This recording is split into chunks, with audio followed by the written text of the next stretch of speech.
Welcome to కానర్ maths class. ఈ sum 24-25 bank PO అడిగాడండి. A shopkeeper bought an article for 500 rupees.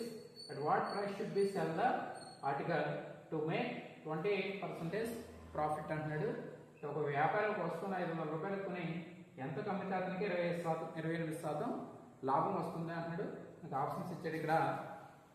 అయితే అతను కొన్నది 500 రూపాయలు కొన్నాడు. అతనికి 28% ప్రాఫిట్ రావాలంటే ఎంతకు అమ్మాలి అంటున్నాడు.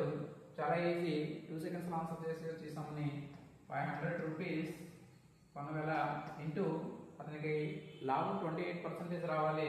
కాబట్టి 28/100 చేస్తే మనకి 28% లాభం ఎంతో వస్తుంది. 5 into 28 చేస్తే 5 40, 5 10 plus 4 140 రూపీస్. అతనికి 140 రూపీస్ లాభం రావాలి. అంటే 500 plus 140 640 రూపీస్. ఇప్పుడు మనకి option C is the right answer.